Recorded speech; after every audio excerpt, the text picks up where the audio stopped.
ओम शांति। 4 जुलाई। आज बाबा हम सभी को कुछ गुह्य शिक्षाएं दे रहे हैं। तुम्हें अपनी उन्नति करनी है तो अपना चार्ट रखो, और चार्ट में भी विशेष कर्मेंद्रियों ने धोखा तो नहीं दिया, इस पर थोड़ा डिटेल है। दूसरी बात कही है जीभ। जीभ का जो स्वाद है, उसका जो अट्रैक्शन है वो भी बहुत बुरा है। ये बुरी आदत है, कुछ भी देखी उठा के खाई, चोरी करके खा ली, इससे भी पाप बनते जाते हैं। इससे तुम्हारी स्थिति श्रेष्ठ नहीं बन पाएगी, कर्मेंद्रियों के तुम अधीन हो जाओगे। तो बाबा याद दिला रहे हैं, बच्चे मैं आया हूँ तुम्हें राजयोग सिखाकर तुम्हारे विकर्म विनाश करने। तुम्हें तो विकर्माजीत बनना है, इसलिए ध्यान देना है कोई भी विकर्म न हो। जब तुम विकर्माजीत बन जाते हो सतयुग में, तो देखो तुम्हारे पास कुछ भी अप्राप्त वस्तु नहीं होती, तुम्हारे खजाने भरपूर होते हैं। विकर्मों ने तुम्हें खाली किया है। बाप कर्म कर्म विकर्म की गति समझाते हैं। सतयुग में तुम्हारे कर्म कर्म हो जाते हैं। द्वापुर से जब रावण माया शुरू होती है तो कर्म विकर्म होने लगते हैं, और अब मैं तुम्हें श्रेष्ठ कर्म सिखाता हूँ। तुम्हें इतने श्रेष्ठ कर्म करने हैं कि तुम्हारा भाग्य बहुत श्रेष्ठ बन जाए। सोचो, छोटी बात नहीं है, भगवान पढ़ाने आ गए हैं, ऐसा टीचर कभी नहीं मिलेगा। तो उसकी मत पर चलते रहो। जो बाबा गाइड करे, जो डायरेक्शन दे, उस पे चलते रहो तो तुम्हारा बहुत कल्याण हो जाएगा। तुम्हें सबका कल्याण करना है, अपना भी कल्याण करना है। मैंने तुम्हारा कितना कल्याण किया था, तुम मेरा कल्याण करने लगे थे, मुझे ग्लानि करने लगे थे, गाली देने लगे थे। अब मैं तुम्हारा कल्याण करने आ गया हूँ, तो मेरी डायरेक्शन पर सदा ही चलते रहो। कर्मेंद्रियां धोखा न दें। पहले तो बाबा ने शुरू किया आत्म अभिमानी होकर बैठो। ये बाबा हमें आते ही ड्रिल कराते थे, और अब भी जब हम मुरली सुने तो आत्म अभिमानी होकर बैठे। मैं आत्मा यहाँ बैठकर कानों से सुन रही हूँ, आंखों से देख रही हूँ। बहनें भी ये प्रैक्टिस कराएं, इससे माया पर हमारी विजय हो जाती है। बाबा कह रहे तुम्हारी माया से युद्ध है। माया भी जबरदस्त है, लेकिन योग बल से तुम इस माया पर विजय प्राप्त कर लेते हो।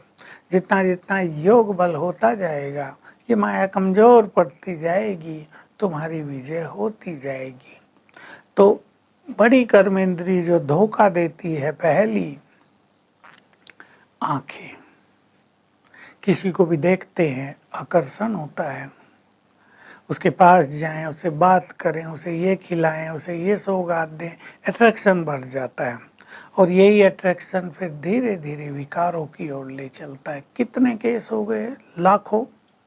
ऐसे ही देह के आकर्षण में आकर लोग माया से हार खा गए, कुमार कुमारियां माया से हार खा गए और दुनिया में चले गए, वहाँ कष्ट पाते हैं, बाबा से दूर हो जाते हैं, बाबा की मदद नहीं मिलती है उन्हें कुछ भी। तो बाबा कह रही है आंखें बड़ी धोखाबाज हैं, इसलिए तुम्हें आत्मा ही देखना है। घर में भी ये न रहे ये मेरी स्त्री है, ये मेरा पति है।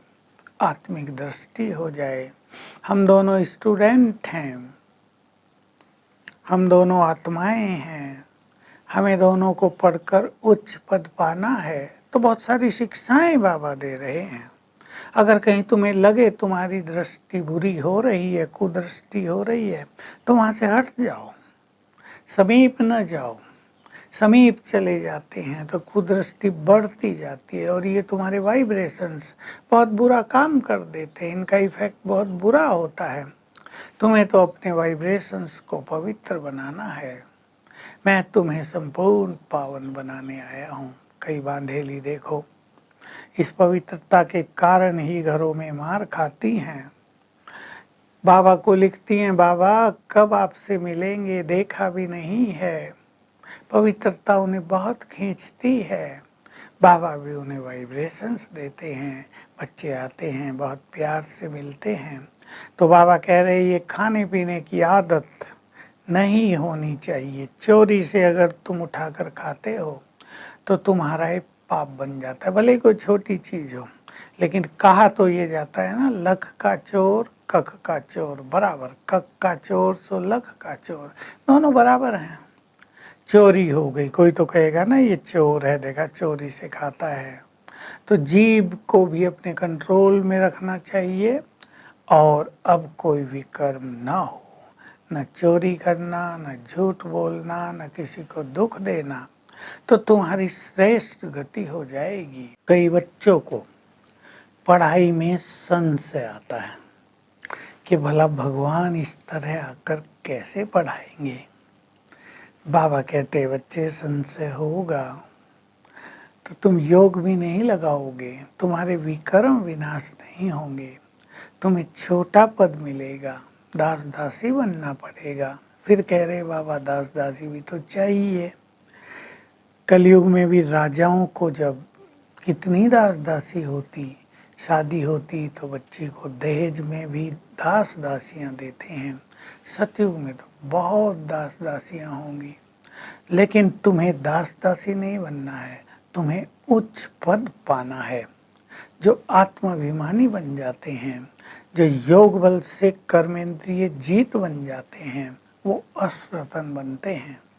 योग बल से तुम्हें कर्मेंद्रियों को वश करना है। इसलिए 9 रत्नों की अंगूठी गाई जाती है।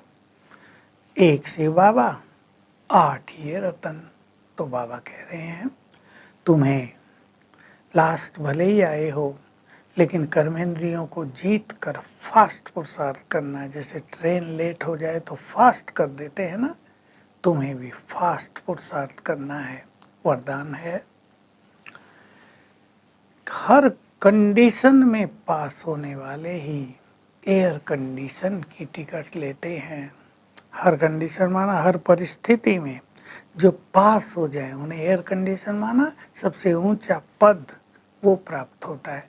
वहाँ तो एयर कंडीशन के लिए ज़्यादा पैसा देना होता है, यहाँ पैसा देना होगा विजयी भव का। विजयी भव ये स्थिति बनाएंगे तो हाईएस्ट स्टेटस तुम्हें प्राप्त हो जाएगा। तो पुरुषार्थ करो हर कंडीशन में। हमें अपनी स्थिति को श्रेष्ठ रखना है। स्लोगन हमें याद दिला रहा है, बहुत प्रैक्टिकल, इसकी प्रैक्टिस करेंगे। परिस्थिति कैसी भी हो, परिस्थिति तो चली जाएगी लेकिन खुशी न जाए। परिस्थितियां मनुष्य की खुशी पर आघात करती हैं। खुशी न जाए तो परिस्थितियां आप ही चली जाएंगी। तो आज सारा दिन हम अभ्यास करेंगे। मैं आत्मा स्वराज्य अधिकारी हूँ, मन बुद्धि देह और कर्मेंद्रियों की मालिक हूँ, परम पवित्र हूँ और यहीं से मुझसे पवित्र किरणें सब कर्मेंद्रियों को जा रही हैं, उन्हें पवित्र कर रही हैं। हर घंटे में एक बार Om Shanti. To watch Peace of Mind channel videos on YouTube, subscribe us on youtube.com/tvpeaceofmind. Just a click for a peaceful life.